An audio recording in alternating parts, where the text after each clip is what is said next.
અને શ્રીફાળ અને મૈનાનો રસ, જેમની રચના મહોપાધ્યાય વિનય વિજયજી મહારાજ અને યશો વિજયજી મહારાજે કરી. એ ગ્રંથોની અંદર સ્પષ્ટ લખ્યું છે કે શ્રીફાળ મહારાજાએ પોતાના જીવનની અંદર જે કાંઈ સમૃદ્ધિઓ, જે કાંઈ શાંતિ અને જે કાંઈ સમાધિની અનુભૂતિ કરી એ માત્ર ને માત્ર સિદ્ધ ચક્રના પ્રભાવ થકી કરી છે. જો શ્રીફાળ મહારાજાને સિદ્ધ ચક્રની આરાધના ન મળી હોત તો શ્રીફાળ મહારાજા કાયમ માટે ઉંબરરાણો જ રહ્યો હોત, એમાં કોઈ પરિવર્તન આવી શક્યો ન હોત. સિદ્ધ ચક્રની સાધનાના પ્રભાવથી એમનો કોઢ રોગ ગયો, સમૃદ્ધિઓ મળી, રિદ્ધિ સિદ્ધિ શાંતિ સમાધિ મળી. એ જે કોઈ પ્રભાવ થયો એ માત્ર ને માત્ર સિદ્ધ ચક્રની આરાધનાના પ્રભાવ થકી જીવનની અંદર પામ્યા છે. એ સિદ્ધ ચક્રની સાથે વ્યવસ્થિત રીતે જો આપણે અંતર ચેતનાનો જોડાણ થઈ જાય, એ સિદ્ધ ચક્રની સાથે આપણી ચેતનાનો જો એ સિદ્ધ ચક્રની દિવ્ય ચેતનાની સાથે અનુસંધાન પ્રાપ્ત થઈ જાય તો આપણી અશુદ્ધ ચેતના વિશુદ્ધ ચેતનામાં પરિવર્તિત થયા વિના રહે નહીં અને ચિત્તની વિશુદ્ધિ એ જ મોક્ષ પ્રાપ્ત કરવા માટેની શ્રેષ્ઠ સાધના બતાવવામાં આવેલી છે. મોક્ષમાં કોણ જાય છે? તો જેનો ચિત્ત વિશુદ્ધ થઈ જતો હોય છે એ જ આત્મા મોક્ષમાં જતો હોય છે. અને ચિત્તની વિશુદ્ધિ કરવાનો કામ આ સિદ્ધ ચક્રની આરાધના કરે છે. માત્ર બાહ્ય ભૂમિકાએ આપણે આંગિક કદાચ કરી લઈએ, માત્ર બાહ્ય ભૂમિકાએ કદાચ આપણે ક્રિયાઓ કરી લઈએ, બાહ્ય ભૂમિકાએ કદાચ આપણે સાખ્યા વગેરે લોગસનો આવશ્યક કરી લઈએ, પણ જો માનસિક ભૂમિકાએ સિદ્ધ ચક્રની સાથે આપણો સંબંધ સ્થાપિત થતો નથી તો શ્રીફાળ અને મૈણાએ જે દિવ્ય અનુભૂતિઓ ચમત્કારો પ્રાપ્ત કર્યા છે એવા ચમત્કારો આપણે પ્રાપ્ત કરી શકવાના નથી. એ દિવ્ય અનુભૂતિની પ્રાપ્તિ માટેની પહેલી મૂળભૂત શરત એ મૂકેલી છે કે સિદ્ધ ચક્રની સાથે આપણી ચેતનાનું જોડાણ થવું અત્યંત જરૂરી છે. દેવ તત્વની આરાધનાના દિવસો પૂરા થયા, ગુરુ તત્વની આરાધનાના દિવસો પૂરા થયા, ધર્મ તત્વની આરાધનાના દિવસો ચાલી રહ્યા છે. અને એની અંદર ધર્મનો પ્રારંભ થાય છે સમ્યક દર્શનથી. આપણે ત્યાં બે તત્વ છે, તત્વત્રય અને બીજી રત્નત્રય. તત્વત્રય એટલે દેવ તત્વ, ગુરુ તત્વ અને ધર્મ તત્વ, અને રત્નત્રય એટલે સમ્યક દર્શન, સમ્યક જ્ઞાન અને સમ્યક ચારિત્ર. આ ત્રણને રત્નની ઉપમા આપેલી છે. જેમ રત્નો હીરો હોય, માણેક હોય કે મોતી હોય, જેમ કિંમતી હોય ને મૂલ્યવાન હોય, તેમ આ સમ્યક જ્ઞાન, સમ્યક દર્શન, સમ્યક ચારિત્ર એ મૂલ્યવાન તત્વ છે. અને એનો મહિમા ગાતા 10 પૂર્વધર મહર્ષિ 500 ગ્રંથોની જેમને રચના કરેલી છે એવા ઉમા સ્વાતિજી મહારાજે તત્વાર્થ નામનો સૂત્ર બનાવ્યો છે. માત્ર એક નહીં, કેટલા સૂત્ર બનાવ્યા, કેટલા ગ્રંથો બનાવ્યા છે? 500. 10 પૂર્વધર મહર્ષિ એટલે ચોક્કસ સમ્યક દ્રષ્ટિવંત આત્મા હતા. 9 પૂર્વ ક્રોસ કરે ભણવાનું એટલે સમજી લેવાનું કે એ આત્મા સમ્યક દ્રષ્ટિવંત આત્મા છે. વિદ્યાર્થી ક્યારે પણ 9 પૂર્વ ક્રોસ કરી શકતો નથી. 9 પૂર્વ ભણે પણ એનાથી આગળનો જ્ઞાન વિદ્યાર્થી આત્મા પ્રાપ્ત કરી શકતો નથી. ઉમા સ્વાતિજી મહારાજ 10 પૂર્વધર એવા એ થયો કે એ આત્મા સમ્યક દ્રષ્ટિવંત આત્મા હતા. અને 500 ગ્રંથમાંનો એક ગ્રંથ તત્વાર્થ સૂત્ર આજથી 2000 વર્ષ પહેલા થઈ ગયેલા મહાપુરુષે બનાવેલો છે. અને આપણે ત્યાં 4 ફિરકાઓ, ગઈકાલે નરેન્દ્ર મોદીએ જે પોતાનો લેક્ચર આપ્યો એમાં એને ખબર છે કે જૈન શાસ્ત્રમાં કેટલા ફિરકાઓ છે? 4 ફિરકાઓ છે. કદાચ આપણને ખબર નહીં હોય, એના કરતા વધારે નોલેજ એ મોદીને ખબર છે કે 4 ફિરકાઓ આપણે ત્યાં જૈન શાસ્ત્રની અંદર રહેલા છે. એ ચારે 4 ફિરકાઓને માન્ય જો કોઈ ગ્રંથ હોય તો એકમાત્ર તત્વાર્થ સૂત્ર ગ્રંથ છે કે ચારે ફિરકાઓ આ ગ્રંથને માન્યતા આપે છે. એ તત્વાર્થ સૂત્રનો પહેલો શ્લોક છે સમ્યક દર્શન જ્ઞાન ચારિત્રાણી મોક્ષ માર્ગ. મોક્ષ માર્ગ શું છે? તો સમ્યક દર્શન, સમ્યક જ્ઞાન, સમ્યક ચારિત્રની આરાધના એ જ મોક્ષ માર્ગ છે. પરમાત્માએ મોક્ષ માર્ગ બતાવ્યો એટલું જ નહીં, મોક્ષ છે એ બતાવ્યો એટલું જ નહીં, પણ મોક્ષને પ્રાપ્ત કેવી રીતે કરી શકાય એના ઉપાય પણ બતાવ્યા છે. સમ્યક દર્શન, સમ્યક જ્ઞાન, સમ્યક ચારિત્રની આરાધના ઇક્વલ ટુ મોક્ષ માર્ગ છે. અને ધર્મનો પ્રારંભ થાય છે સમ્યક દર્શનથી. જ્યાં સુધી જીવનમાં સમ્યક દર્શન આવતો નથી ત્યાં સુધી તાત્વિક દ્રષ્ટિએ આત્માની અંદર ધર્મનો પ્રારંભ થઈ શકતો નથી. બાહ્ય રીતે આપણે ક્રિયાઓ કરી લઈએ, બાહ્ય રીતે આપણે આરાધનાઓ કરી લઈએ, બાહ્ય રીતે આપણે ભગવાનની પૂજાઓ કરી લઈએ, પણ સમ્યક દર્શન નથી તો એવા ભક્તિની પણ જાજી કોઈ કિંમત બતાડી નથી. ધર્મનો પ્રારંભ થાય છે સમ્યક દર્શનથી. માટે 9 પદની અંદર મહત્વમાં મહત્વનું કોઈ પદ હોય, 9 પદની અંદર અગ્રમાં અગ્ર કોઈ પદ હોય તો તે આ સમ્યક દર્શનને બતાડવામાં આવેલો છે. જ્યાં સુધી સમ્યક દર્શન નથી ત્યાં સુધી ગમે એટલો તમે તપ કરી લો, જ્યાં સુધી સમ્યક દર્શન નથી ત્યાં સુધી ગમે એટલી તમે આરાધના જીવનની અંદર કરી લો, સમ્યક દર્શન જ્યાં સુધી જીવનની અંદર નથી ત્યાં સુધી ગમે એટલો સહન કરી લ્યો, એ તપની, એ સહન કરવાની, એ આરાધનાની કોઈ કિંમત નથી. અગ્નિશર્મા તાપસ માસક શ્રવણ ઉપર માસક શ્રવણ કરનારા મહાન સાધક વ્યક્તિ હતા. માસક શ્રવણ પૂરો થાય 4-5 ઘરે વરો માટે જાય, ત્યાં ગોચરી મળે તો ઠીક છે, ન મળે તો વળી માસક શ્રવણની અંદર જંપલાવી દેવાનો અત્યંત મહાન સમર્થ વ્યક્તિ એવા અગ્નિશર્મા તાપસ માસક શ્રવણ ઉપર તપ કરતા રહ્યા. ગુણસેન રાજા એમને વિચાર કર્યો કે આવા મહાન તપસ્વી આપણા ગામમાં આવ્યા છે તો પારણો લાભ મારે લેવો જોઈએ. એટલે રાજા અગ્નિશર્મા તાપસને વિનંતી કરવા માટે જાય છે કે આપનો જ્યારે પારણો આવે ત્યારે પારણો લાભ મને આપજો. પણ જ્યારે પારણો આવે ત્યારે ગુણસેન રાજાના જીવનમાં એવા કોઈક તબક્કાઓ આવી જાય કે જેના કારણે ગુણસેન રાજા એ અગ્નિશર્મા તાપસનું પારણું કરાવી શકતા નથી. મહાન સમર્થ વ્યક્તિ છે, સાધક વ્યક્તિ છે, સહન કરનારા વ્યક્તિ છે, પણ આવી મહાન સાધના કરનારા અગ્નિશર્મા તાપસ પણ એના માટે સાધના તારક ન બની, એના માટે સાધના મારક બની ગઈ. અનંત સંસાર વધી ગયો. શા માટે? સાધના હતી, સહન કરવાનું હતું, પણ સમ્યક દર્શન નહોતો, માટે એ સાધના પણ એને તારવા માટે સમર્થ બની શકી નહીં. આજે સમ્યક દર્શન પર ગઈકાલે આપણે આરાધના હતી, પણ આજે આપણે સમ્યક દર્શન પત્ર સાથે લઈ લેવાના છીએ. સમ્યક દર્શન જો જૈન શાસનની અંદર આગમ ગ્રંથોની અંદર સૌથી વધારેમાં વધારે મહત્વ જો કોઈ તત્વને આપવામાં આવ્યું તો સમ્યક દર્શનને આપવામાં આવ્યું છે. ક્રિયાઓ પછી છે, આરાધનાનું સ્થાન પછી છે. સૌથી વધારેમાં વધારે મહત્વ જો કોઈ તત્વને આપવામાં આવ્યો હોય તો તે સમ્યક દર્શન તત્વને આપવામાં આવેલું છે. સમ્યક દર્શન વિના કોઈ આત્મા અરિહંત બની શકતો નથી.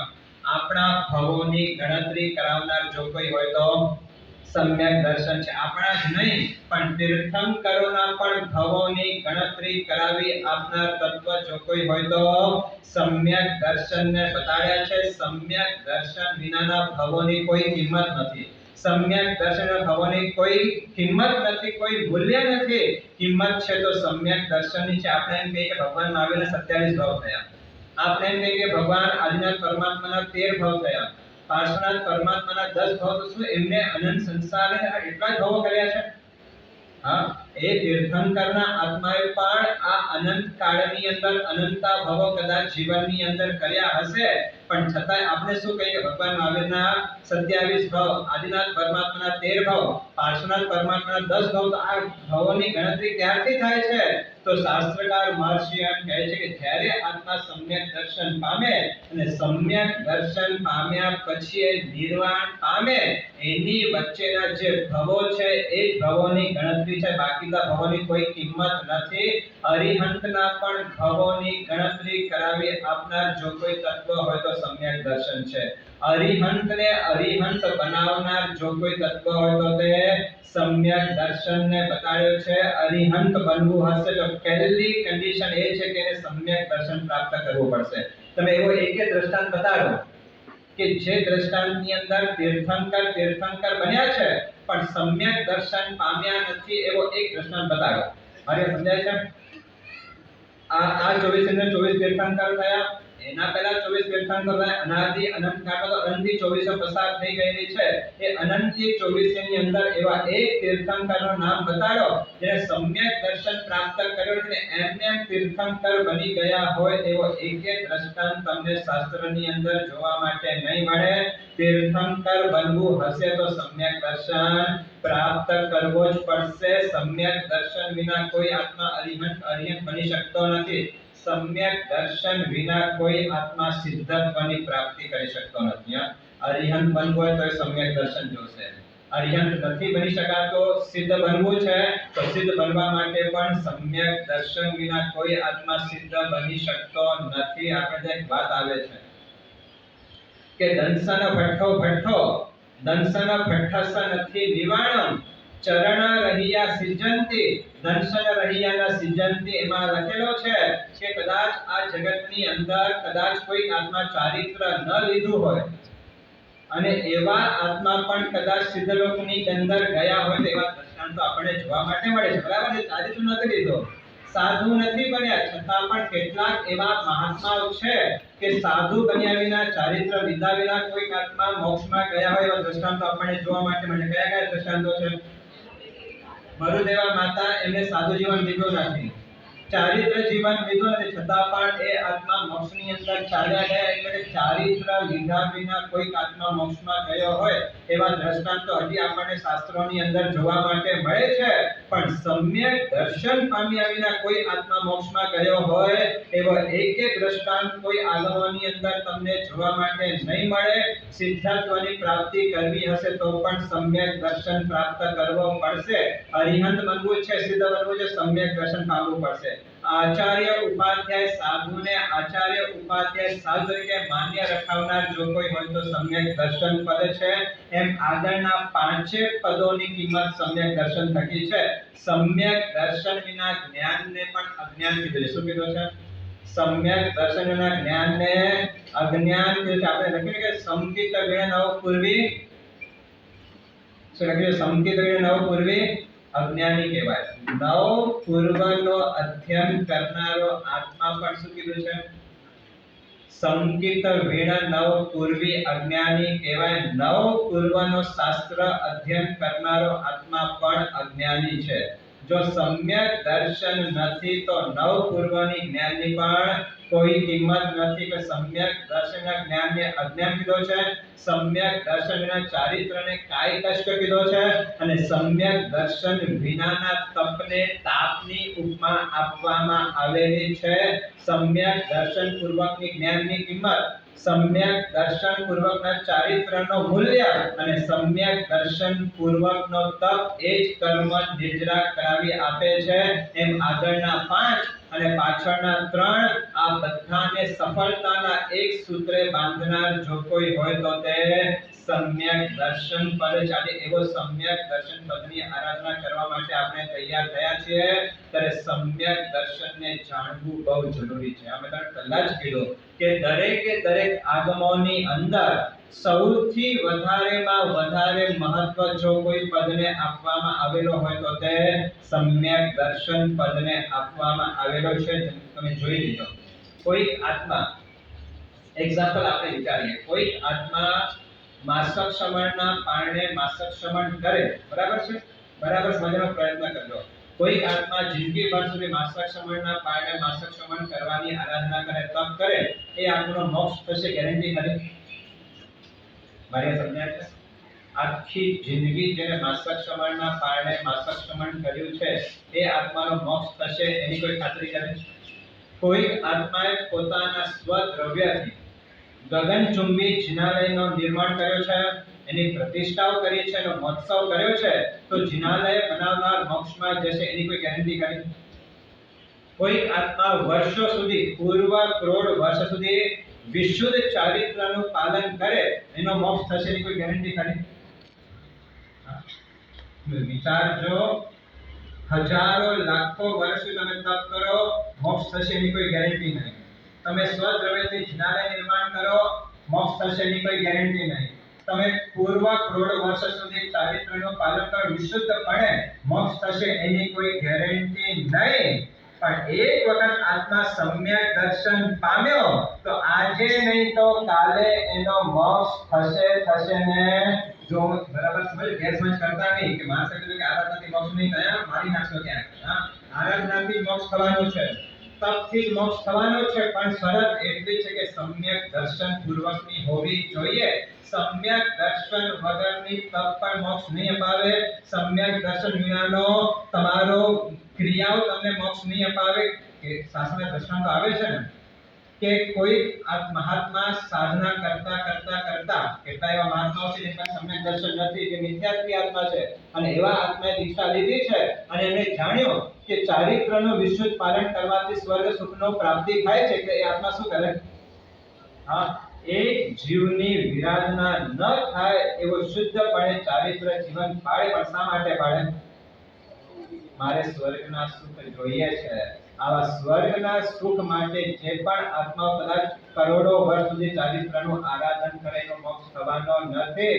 પણ સંસારમાં એકમાત્ર એવો તત્વ છે જે કીધો છે એક વખત આત્મા સમ્યક દર્શન પામે તો વધારેમાં વધારે કેટલો ભટકે?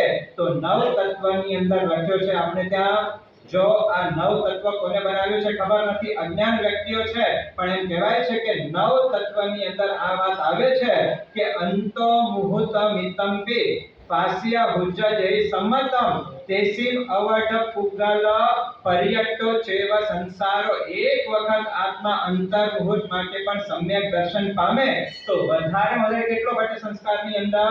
તો લખે છે કે વધુમાં વધુ અર્ધ પુદ્ગલ પરાવર્ત કાળ એ સંસારમાં ભટકે, પણ અર્ધ પુદ્ગલ પરાવર્ત કાળનો મોક્ષ નિશ્ચિત થઈ જાય. આ મોક્ષને નિશ્ચિત કરાવી આપનાર જો કોઈ તત્વ હોય, આપણા સિદ્ધત્વને ફાઇનલાઇઝ કરનાર જો કોઈ તત્વ હોય તો તે સમ્યક દર્શન પદને બતાવ્યો છે. એવા સમ્યક દર્શન પદની આજે આપણને આરાધના કરવું. શું કરવાનું છે? એવા સમ્યક દ્રષ્ટિવંત આત્માઓને આજે પ્રાર્થના કરવાની છે કે હે સમ્યક દ્રષ્ટિવંત આત્માઓ, આપે સમ્યક દર્શન પામીને મોક્ષમાં આપનું સ્થાન ફિક્સ કરી દીધો છે. અમારા જીવનની અંદર હજી પણ મિથ્યાત્વનો અંધકાર છવાયેલો છે. એ મિથ્યાત્વનો અંધકાર દૂર થાય અને અમારા જીવનની અંદર સમ્યક દર્શનનો પ્રકાશ પ્રાપ્ત થાય એવી પ્રાર્થના સમ્યક દર્શન પદની આરાધના કરતા કે આપણે શાસ્ત્રની અંદર લખ્યું છે. મનુષ્યનું આયુષ્ય વધારે કેટલો છે? ના અત્યારે નહીં, એમ ટોટલ 3 પલોપમનો છે, બરાબર છે? એ યુગલિકનો છે. યુગલિક સિવાયના જે મનુષ્ય છે એનો વધારે આયુષ્ય કેટલો? હા, કોઈ કીધું પૂર્વ કરોડ વર્ષ. કેટલા? પૂર્વ કરોડ વર્ષનું આયુષ્ય. એક પૂર્વ એટલે 84 લાખ ગુણ્યા 84 લાખ જે ફિગર આવે તે એક પૂર્વ. તો પૂર્વ કરોડ કેટલા થયા? આ સમજાય છે? આટલા વર્ષોનો આયુષ્ય મનુષ્યનો હોઈ શકે છે. અને કોઈક આત્મા દીક્ષા લે તો દીક્ષા લેવાનો સમય કયો છે? 8 વર્ષનો થાય તો દીક્ષા લઈ શકે. બરાબર સમજો. સમ્યક દર્શન અને મિથ્યાત્વમાં ક્યાં ફરક પડતો હોય છે? પૂર્વ કરોડ વર્ષમાં 8 વર્ષ ન્યૂન એવો કોઈક આત્મા દીક્ષા ગ્રહણ કરે અને પૂર્વ કરોડ વર્ષ સુધી ચારિત્રનું પાલન કરે પણ સમ્યક દર્શન નથી તો એ પૂર્વ કરોડ વર્ષના ચારિત્ર પણ નિષ્ફળ છે. બરાબર સમજો. અને બીજી બાજુ કોઈક આત્માને સમ્યક દર્શન પ્રાપ્ત થયો અને સમ્યક દર્શન પામીને માત્ર એક દિવસનું ચારિત્ર પાળ્યો તો એક દિવસનું ચારિત્ર એના માટે મુક્તિનો કારણ બની જતો હોય છે. એક હજુ કેટલા? પૂર્વ કરોડ વર્ષનો ચારિત્ર જીવન પાડ્યો છે પણ સમ્યક દર્શન નથી તો એ ચારિત્ર પણ નિષ્ફળ છે. બીજી બાજુ માત્ર એક દિવસનું ચારિત્ર પાડ્યું છે અને સમ્યક દર્શન પૂર્વકનો થયો તો એક દિવસનું ચારિત્ર એના માટે મુક્તિનો કારણ બની જતો હોય. આટલો મહત્વ જે સમ્યક દર્શનને આપે છે. બીજી બાજુ હજારો વર્ષ કોઈ આત્મા તપ કરતો હોય પણ સમ્યક દર્શન નથી તો એના તપની કોઈ કિંમત નથી. અને સમ્યક દ્રષ્ટિવંત આત્મા એક નવકાશી કરતો હોય તો એક નવકાશી હજારો વર્ષના તપ કરતા વધારે ચડિયાતી છે. વાત મગજમાં બેસે છે? એક બાજુ હજારો વર્ષનો તપ અને બીજી બાજુ માત્ર એક નવકાશી, કોણ વધારે ચડે? તો સમ્યક દર્શન પૂર્વકની એક નવકાશી. આપણે વાત તાંબલી તાપસની કેટલા વર્ષ તપ કર્યું? 60,000 વર્ષ તપ કર્યો પણ સમ્યક દર્શન નહોતો, તો એ તપની કોઈ કિંમત નહોતી. એની સામે સમ્યક દ્રષ્ટિવંત આત્માની એક નવકાશી 60,000 વર્ષ તપ કરતા પણ ચડિયાતી પામવામાં આવેલી છે. આટલો મહત્વ જે સમ્યક દર્શનનું બતાડવામાં આવેલું છે. સમ્યક દર્શન એટલે શું? સમ્યક દર્શન કોને કહેવાય? જો ઘણા વર્ષોથી આપણે આ વાતો સાંભળીએ છીએ, સમ્યક દર્શન વિના ગમે એટલો અભ્યાસ કરશો, ગમે એટલી આરાધના કરશો, ગમે એટલો તપ કરશો, ગમે એટલું ચારિત્ર પાઠ, પણ સમ્યક દર્શન બધું નકામું છે. તો સમ્યક દર્શન કોને કહેવાય છે? એક બાજુ પૂર્વ કરોડ વર્ષનો ચારિત્ર નિષ્ફળ છે, સામે સમ્યક દર્શન પ્રોગ્રામ એક દિવસનો ચારિત્ર સફળ છે. એક બાજુ 60,000 વર્ષનો તપ નિષ્ફળ છે, બીજી બાજુ એક નવકાશી એના માટે સફળ છે. આટલું મહત્વ છે સમ્યક દર્શનને આપી. સમ્યક દર્શન એટલે શું?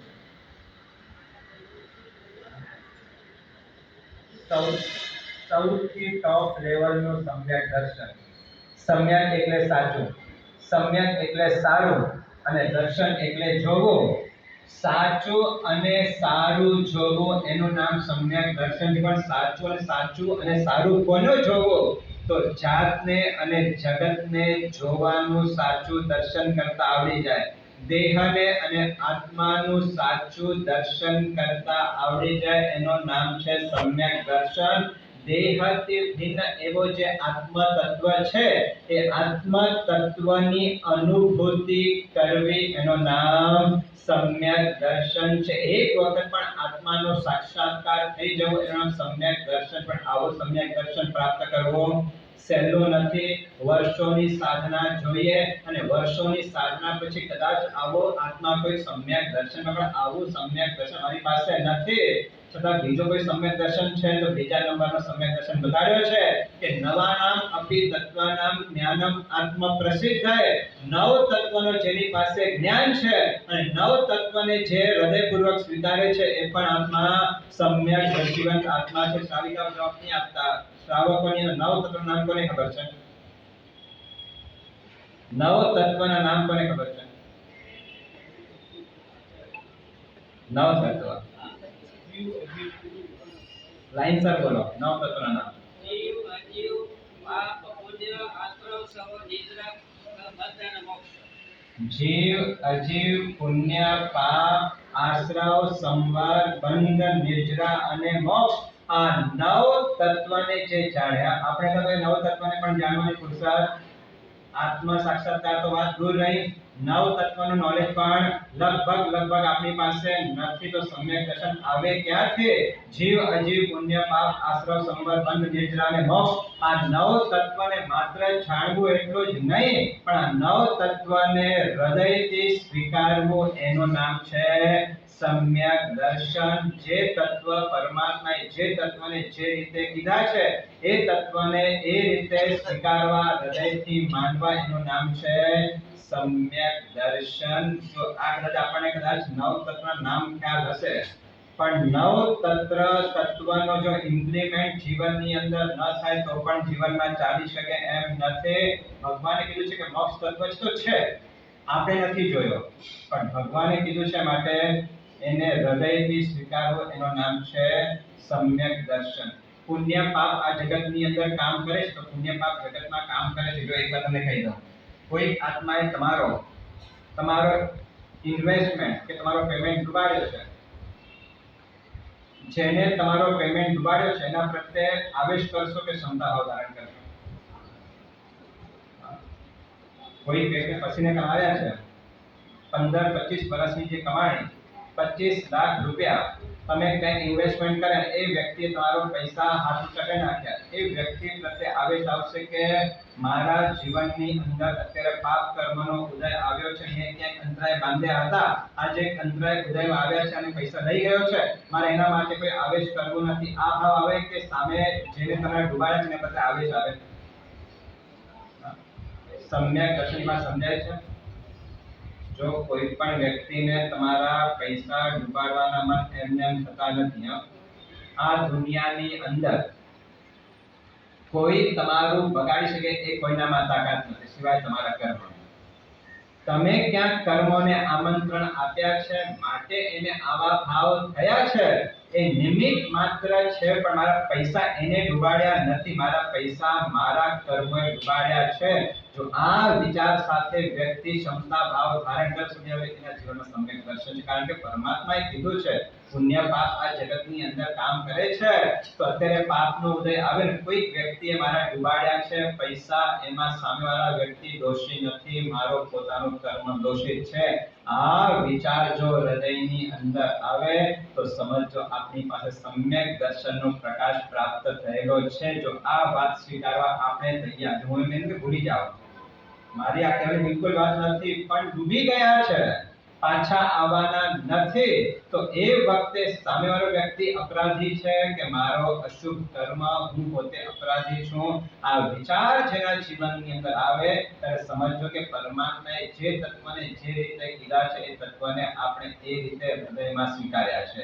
જો આ તત્વ જ્યાં સુધી નહીં આવે ત્યાં સુધી સમ્યક દર્શન આપણાથી દૂર છે. પ્રદેશી રાજાનું નામ સાંભળ્યું છે? ક્યારે થયા? કેસી ગણધર. કેસી ગણધર ક્યારે થયા? પાર્શ્વનાથ ભગવાનના વખતની આ ઘટના છે. આ પ્રદેશી રાજા કોઈ ધાર્મિક વ્યક્તિ ના હતા, કોઈ આસ્તિક વ્યક્તિ ના હતા, નાસ્તિક વ્યક્તિ હતા. આત્માને માનવો નહીં, અને એના બધા પ્રયોગો પણ કર્યા હતા ને કે આત્મા દેખાતો નથી, એટલે કેટલાક વ્યક્તિને ક્યાં શું કરે એને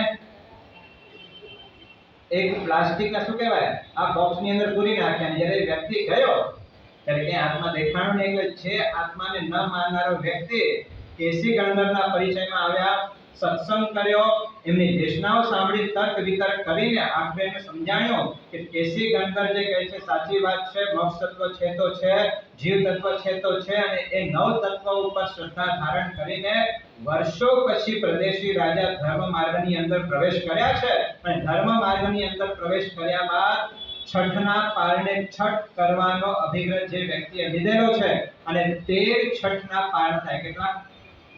13 છઠના પારણાનો દિવસ કેટલા દિવસ થયા? 39 થયા ને.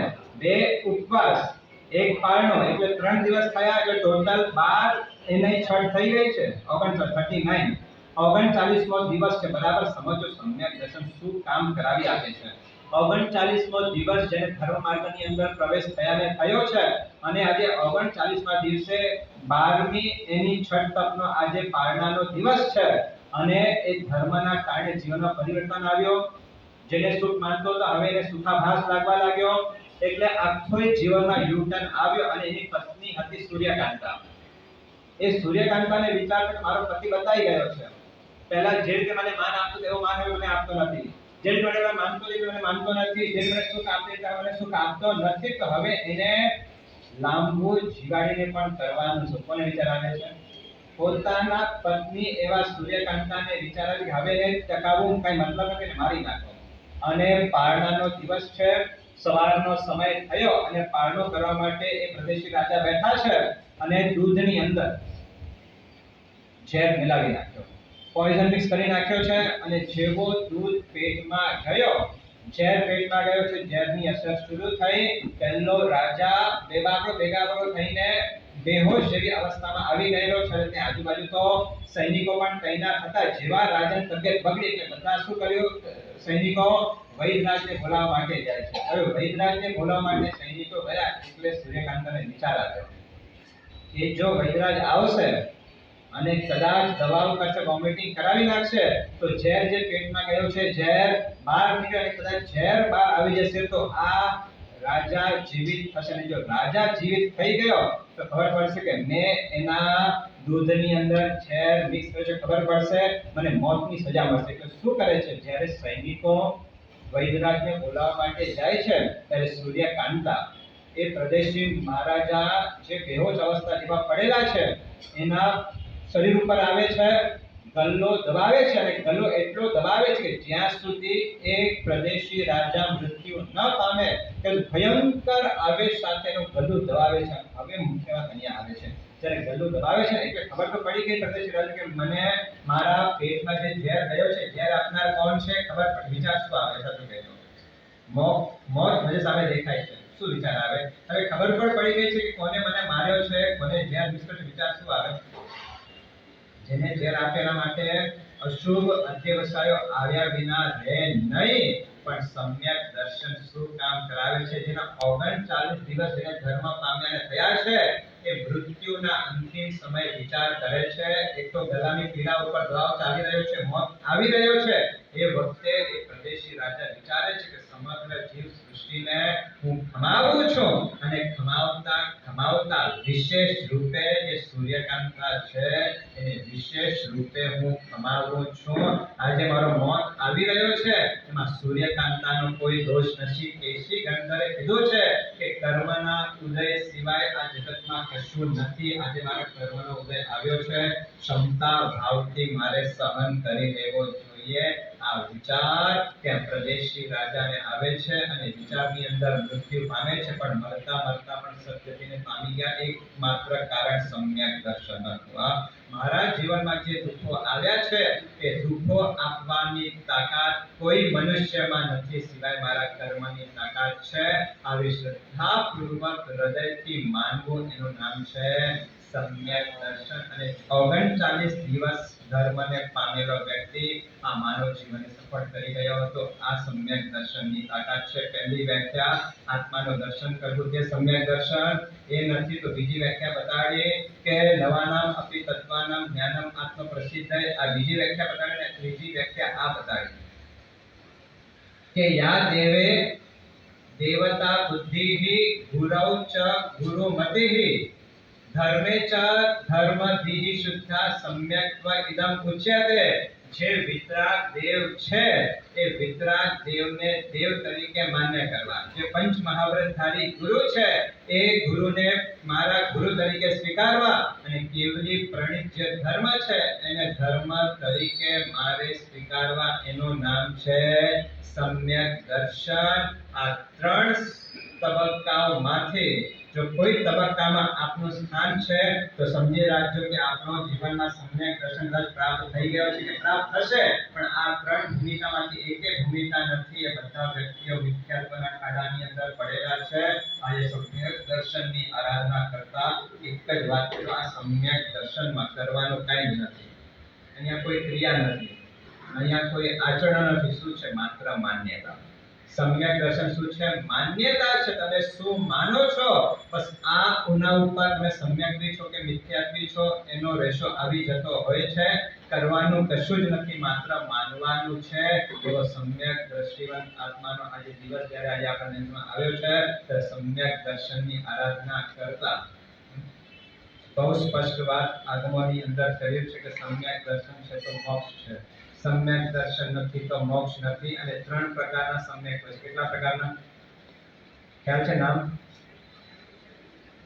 શાહી સમ્યક્ત્વ, પછી સાયોપશમિક સમ્યક્ત્વ અને પછી ઔપશમિક સમ્યક્ત્વ. ત્રણ પ્રકારના સમ્યક્ત્વ બતાવે. સૌથી પહેલો ઔપશમિક સમ્યક્ત્વ. ઔપશમિક સમ્યક્ત્વ એટલે અનંતાનુબંધી કષાય અને મિથ્યાત્વ મોહનિયાનો ઉપશન થઈને જે ગુણ પ્રગટે એને ઔપશમિક સમ્યક્ત્વ કહેવાય છે. અનંતાનુબંધી કષાય અને મિથ્યાત્વ મોહનિયા ઉપશમ થઈ ગયેલા હોય અને એના કારણે જે ગુણ પ્રગટે એ ઔપશમિક સમ્યક્ત્વ. સેકન્ડ નંબરની અંદર સાયોપશમિક સમ્યક્ત્વ એટલે અનંતાનુબંધી કષાય અને મિથ્યાત્વ મોહનિયાનો ક્ષયોપશમ થાય અને જે ગુણ પ્રગટે એ સાયોપશમિક સમ્યક. અને શાયિક સમ્યક્ત્વ એટલે અનંતાનુબંધી કષાય અને મિથ્યાત્વ મોહનિયાનો સંપૂર્ણપણે ક્ષય થાય તો ગુણ પ્રગટે. એનું નામ છે શાયિક સમ્યક્ત્વ. જો આરાધનાનો પ્રારંભ, સાધનાનો પ્રારંભ હંમેશા ઔપશમિક સમ્યક્ત્વથી થાય છે. સાધનાનો વિકાસ હંમેશા સાયુજ સમ્યક સમ્યક્ત્વથી થાય છે અને સાધનાની પરાકાષ્ઠા સાહિક સમ્યક્ત્વમાં પૂર્ણ થાય છે. આ ત્રણ પ્રકારના સમ્યક્ત્વ બતાડ્યા છે. એમાં ઔપસમિક સમ્યક્ત્વ આખા ભવ ચક્રમાં કેટલી વાર આવી શકે? કેટલી વાર? 5 વાર. કેટલી વાર? માત્ર આખા ભવ ચક્રની અંદર 5 જ વખત ઔપસમિક સમ્યક્ત્વ આવી શકે અને જેને ઔપસમિક સમ્યક્ત્વ પ્રાપ્ત થયેલો હોય કેટલો સમય ટકે? અંતર્મુહૂર્ત. કેટલા? અંતર્મુહૂર્ત પછી કાં તો એક સાયોસમિક ભાવમાં જાય અને કાં તો એ વિદ્યાત્વની અંદર ચાલ્યો જાય. આ બે જ ઓપ્શન છે. બીજા નંબરની અંદર સાયોસમિક સમ્યક્ત્વ એ કેટલો સમય ટકે? તો ત્યાં લખ્યું છે કે એક વખત આત્મા સાયોસમિક ઔપસમિક સમ્યક્ત્વ પ્રાપ્ત કરે અને ઔપસમિક સમ્યક્ત્વ પ્રાપ્ત કર્યા બાદ એ સમ્યક્ત્વ ઉપર દૂષણ ન લગાડે તો 66 સાગરોપમ સુધી સાયોસમિક સમ્યક્ત્વને ટકાવી શકે. કેટલો સાગરોપમ? હવે એક સાગરોપમ કોને કહેવાય? આપણે સૌને ખ્યાલ છે કે એક યોજન ઊંડો જે આ ખાડો હોય એમાં યુગ્નિકના વાળો હોય એ હજારો લાખો વર્ષ પછી કાઢવાના. આટલા વર્ષો સુધી સમ્યક્ત્વને ટકાવી શકે અને વળી પાછો અંતર્મુહૂર્ત એ સમ્યક્ત્વ ચાલ્યો જાય, વળી પાછો એ સમ્યક્ત્વ પ્રાપ્ત કરે તો વળી બીજા 66 સાગરોપમ સુધી એ સમ્યક્ત્વને ટકાવી શકે. આ બીજા નંબરનો સાયોસમિક સમ્યક્ત્વ છે. અને ત્રીજા પ્રકારનો સમ્યક્ત્વ સાહિક સમ્યક્ત્વ. કેટલો સમય ટકે? કેટલી વાર આવે? એક જ વખત આવે અને એક વખત આવ્યા પછી એ સાહિક સમ્યક્ત્વ ક્યારે પણ જાય નહીં. એટલો મહત્વ જે સમ્યક દર્શનનો બતાડ્યો છે. શ્રેણિક મહારાજાને કયો સમ્યક્ત્વ છે? સાહિક સમ્યક્ત્વ લઈને એ નરકની અંદર બીજી એક વાત જે પણ આત્મા બરાબર સાંભળજો સમ્યક દર્શન પ્રાપ્ત કરે અને સમ્યક દર્શનનું જતન કરે અને સમ્યક દર્શનમાં કદાચ એનું મૃત્યુ થાય તો ક્યાં જાય? ચોક્કસપણે ક્યાં જાય? વૈમાનિક દેવલોકની અંદર જ જાય. એ ભવનપતિમાં ન જાય, એ વ્યંતરમાં ન જાય, એ જ્યોતિષીમાં ન જાય, પણ ક્યાં જાય? એ ચોક્કસ વૈમાનિક દેવલોક સિવાય ક્યાંય જતો નથી. વૈમાનિક એટલે 12 દેવલોક પણ આવી ગયા, પછી 9 ગ્રહય પણ આવી ગયા, પછી 5 અનુત્તરવાસી વિમાનો પણ આવી ગયા. નિયમા સમ્યક્ત્વ આત્મા સમ્યક દર્શનની અંદર મૃત્યુ પામે તો નિયમા વૈમાનિક દેવલોકની અંદર છે. અને બીજી વાત, કદાચ કોઈ દેવલોકની અંદર, કદાચ કોઈ નરક લોકની અંદર સમ્યક્ત્વ કદાચ પ્રાપ્ત કરે તો મૃત્યુ પામીને ક્યાં આવે? નિયમમાં મનુષ્યમાં. પણ મનુષ્યમાં પણ ક્યાં? ઉત્તમ કોટીનો મનુષ્ય થાય, હલકી જાતિમાં ન થાય. આટલો મહત્વ જે સમ્યક દર્શનનો બતાડવામાં આવેલો છે.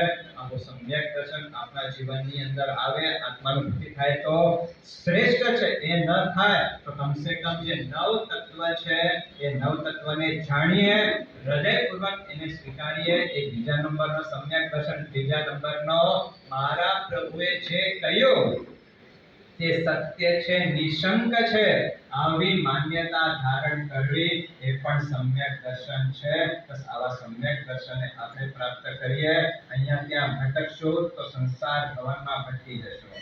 પરમાત્મા આગળ ઝૂકશો, પરમાત્મા આપણો સંસારનો અંત આણી દેશે. આવું સમ્યક દર્શનનું જે મહત્વ છે, આવું સમ્યક દર્શન આપણા જીવનની અંદર પ્રગટ થાય.